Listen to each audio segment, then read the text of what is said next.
Je m'appelle Sambaba, je suis étudiant en 3e année, infirmier d'État au CRFS de Tambacounda. En même temps, je suis le président du collectif national des étudiants des CRFS du Sénégal.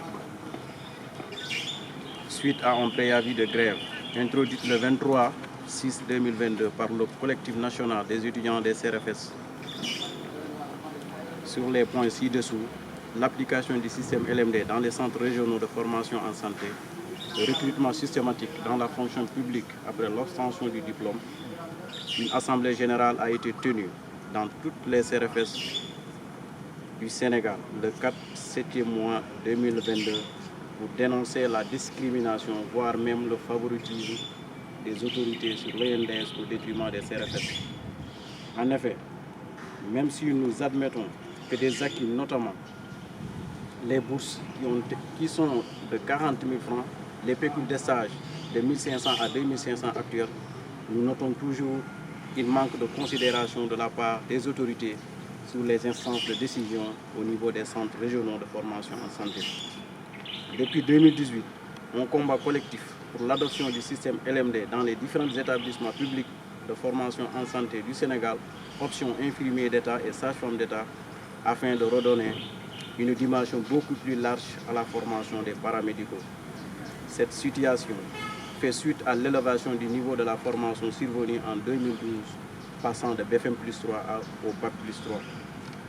À cet effet, force était de constater que l'application de ce système est synonyme d'un rattachement de ces filières de formation au ministère de l'Enseignement supérieur, de la Recherche et de l'Innovation. À ce titre, il est noté que seul l'ENDS a pu bénéficier aujourd'hui de cette vieille doléance.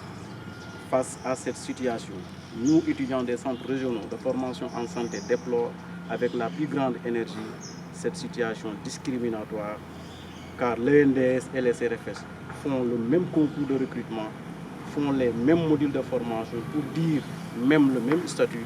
Donc ce qui est praticable à l'ENDS devrait forcément l'être pour les CRFS. À cela s'ajoute le recrutement systématique dans la fonction publique après l'obtention du diplôme, car ce n'est pas normal de réussir un concours très sélectif avec une formation très difficile de 3 ans, voire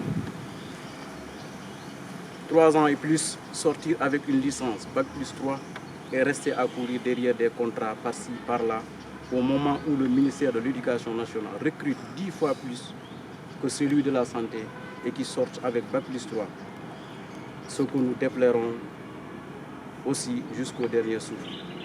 Sur ce, nous avions décrété 48 heures renouvelables de grève générale dans tous les CRFS, tout en boycottant toutes les activités pédagogiques, cours et stages jusqu'à l'obtention de gain de cause. Si toutefois les autorités ne réagissent pas, nous allons passer à la vitesse supérieure. Je vous remercie.